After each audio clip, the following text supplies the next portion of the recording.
Human beings make assumptions. We do it every day. We do it in every encounter. We do it without even noticing. We do it because we are human. Most of the time, our assumptions do no harm. It is our way of making sense of an otherwise complex world. But there are times when the assumptions we make can affect our attitudes, our judgments, our decisions, and even our behaviours towards others. Without realising it, and without any malice, our assumptions can be at the root of making life more difficult for others and ourselves. With a greater awareness, a better understanding, a flexible mindset, and a willingness to engage, we can make every encounter a positive experience. In the following short film, we will help you understand how. There are activities throughout this material where you will be asked questions and invited to pause and reflect. You can do this on your own or as part of a group. The intention is to help you broaden and deepen your awareness and understanding, and recognise ways to ensure that everyone you meet is treated with dignity, respect, kindness, and care. As you see and hear these people, what are your first impressions? Be honest with yourself. Notice your thoughts. Any judgments, questions, assumptions? Any feelings, pleasant, neutral, or unpleasant? So, what happens with a little bit of information? Does it confirm or challenge our assumptions? How might our assumptions shape how we see others? Hi, my name is Katie and I live in Bristol. Hello, my name is Martha and live in South Bristol. Hello, my name is Amran Hussein. I live in St. Louis. Hello, my name is Shama. I live in Easton. Oh, my name is Sun Chui. My family, my two sons, and with my two sons. My name is Isra. I have two sisters and one brother, and I'm the oldest girl. Now pause and reflect on your own or with others about what happens to our first impressions and assumptions when we get to know people.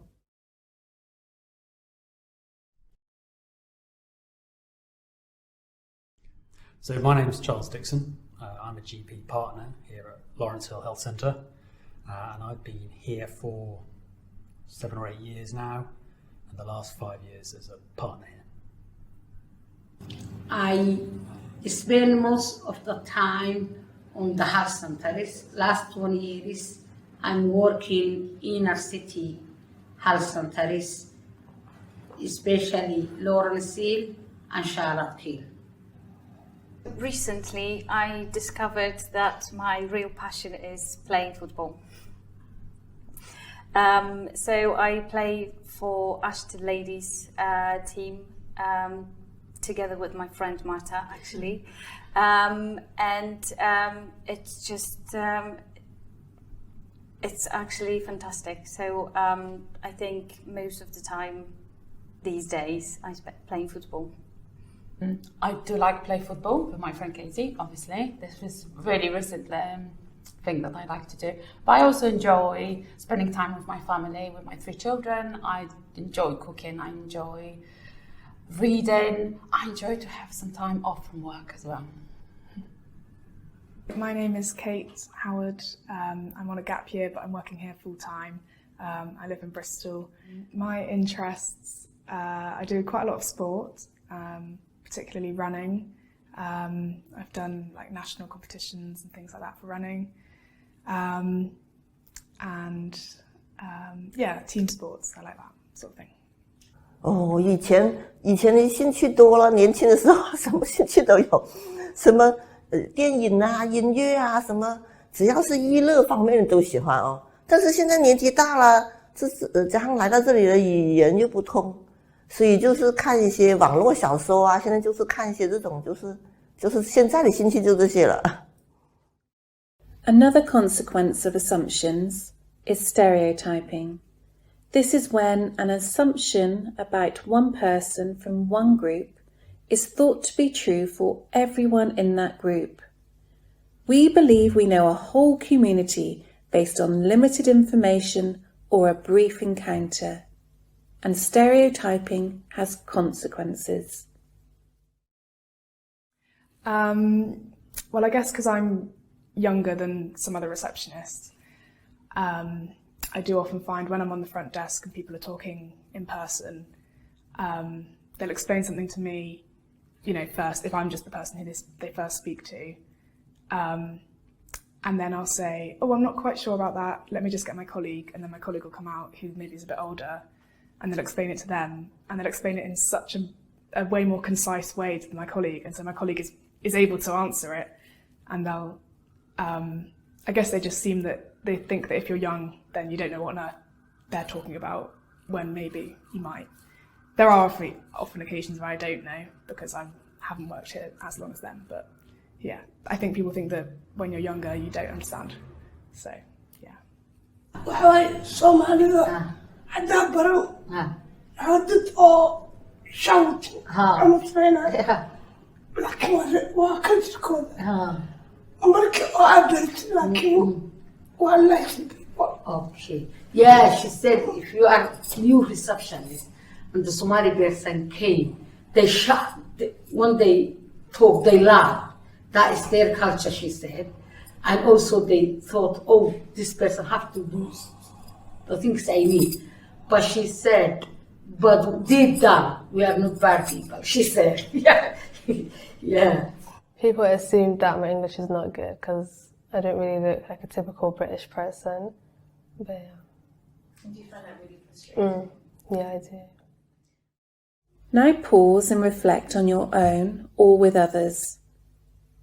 Have you ever been stereotyped? Or have you stereotyped others? How did it feel? What was the impact?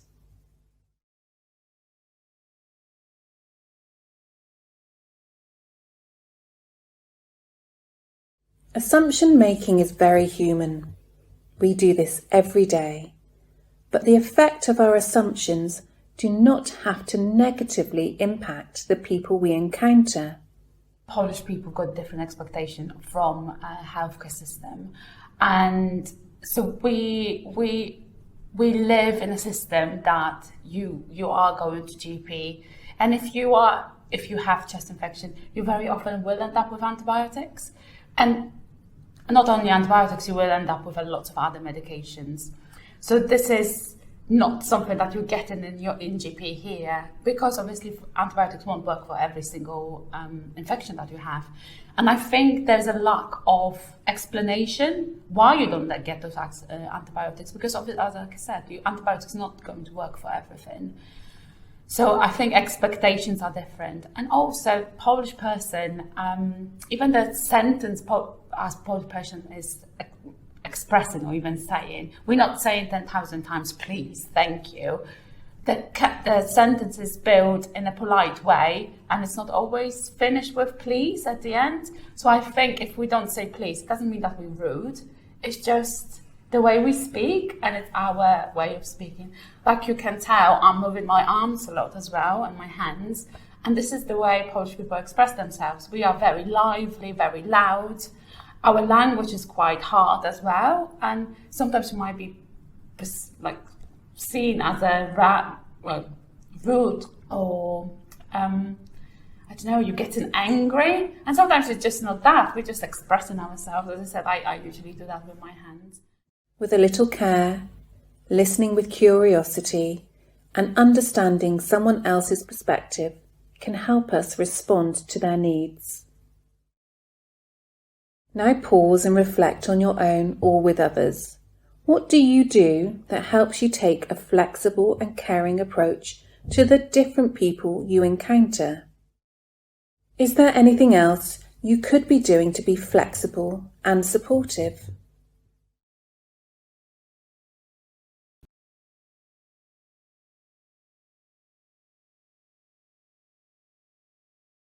Good communication makes a difference, and sometimes it is helpful to remember why.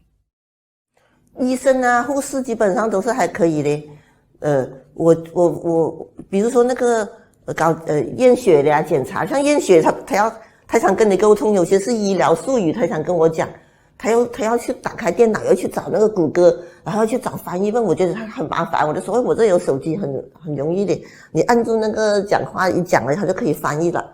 然后他也很耐心就尝试了，一看，然后并且翻译出来是很专业的用语，都能翻译出来。然后我就明白了，他就比如说他要做一个妇科的那个阴道的那个图片检查，他在那个电脑上啊想半天都搞不出翻译，然后我把手机递给他，他就接受了我的这个推荐哦。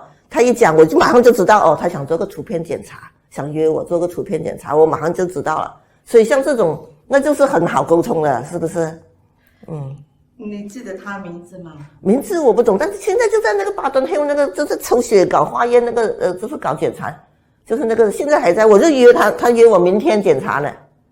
Or at least if you can imply or suggest to someone that they are getting help, because often they come and they think, oh, you know, I can't get any help, and fair enough, because if you're on the phone, you're waiting for ages, it seems like you're being disregarded.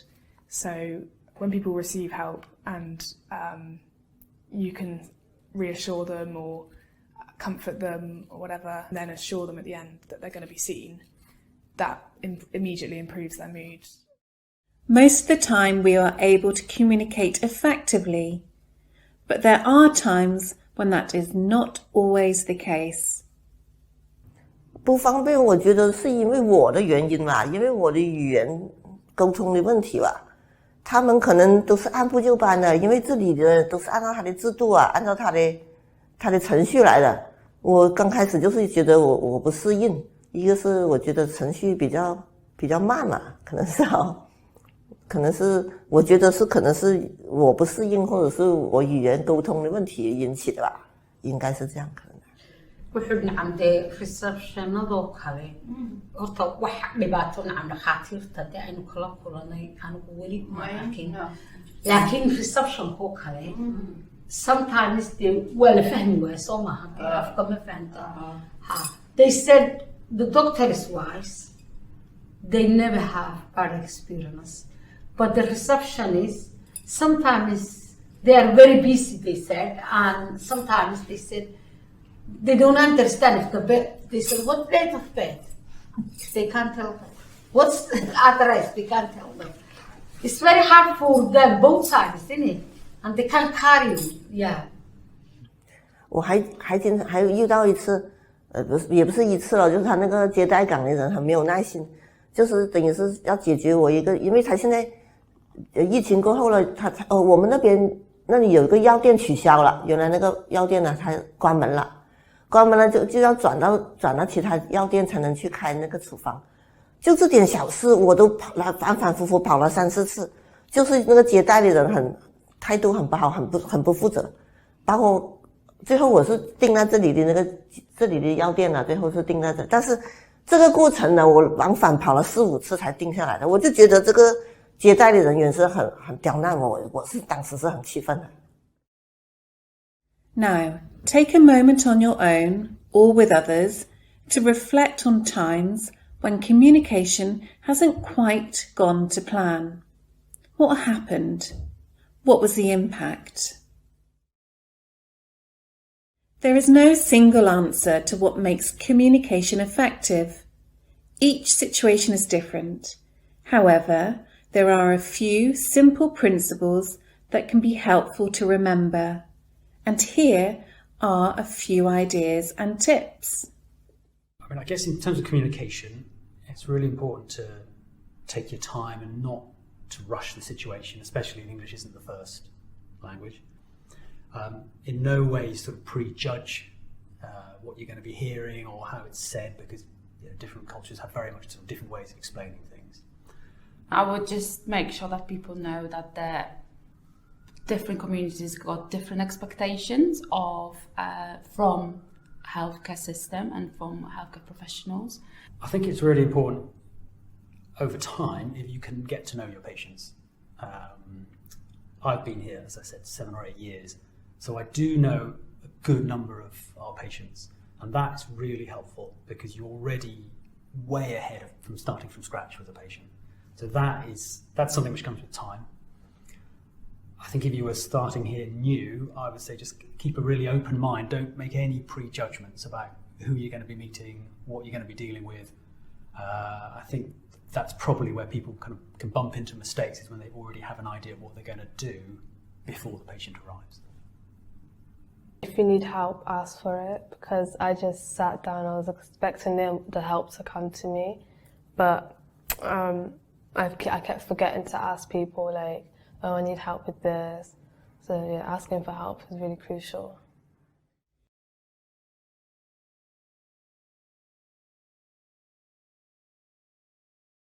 There are also times when we need the support of interpreters.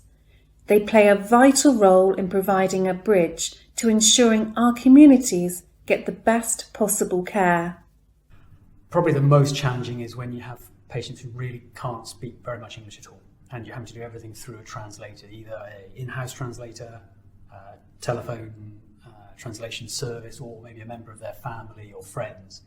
And then you'll find that the consultation has to be sort of pared back quite a lot. A lot is lost in translation. So that's a massive challenge, which does take a bit of time getting used to. Don't be afraid to use them, and don't be perturbed if the end result is not as brilliant as you thought it might be.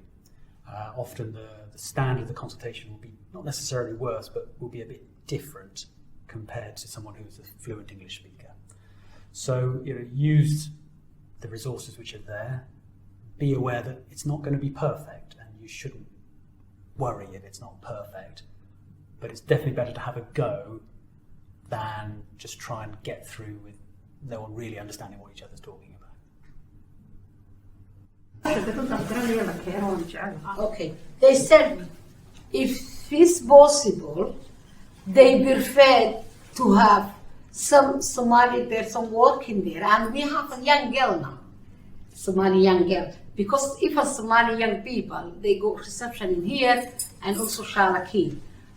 But to speak the language is very hard for them because they just brought up here and they speak so English.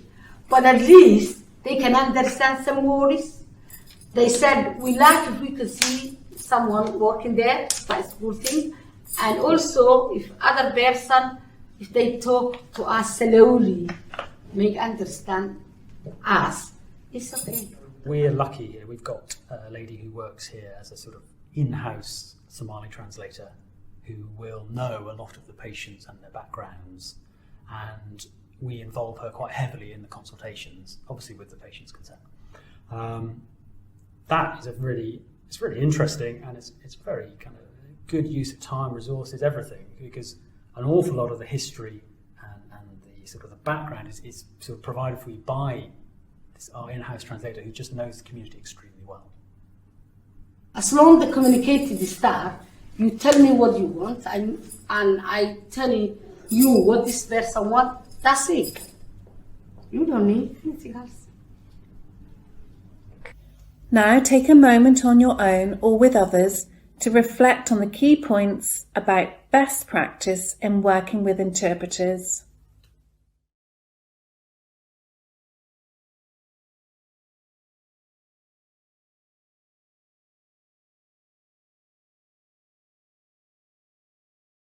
In summary, communication matters, and most of the time it works well. And we also need to be mindful in how we ensure everyone experiences the same level of understanding, because ultimately, good communication leads to good care. So, remember, it can be helpful to Slow down and be patient. Speak clearly, not louder. Reduce distractions if you can. Reflect back on your understanding. Be willing to ask for help. Work together. And finally, remember communication matters because it helps us do our jobs, work together and meet the needs of our community. And that makes a big difference. Dziękujemy bardzo. Dziękuję. Thank you very much. Mahat Sanit. That's the smiling. Thanks.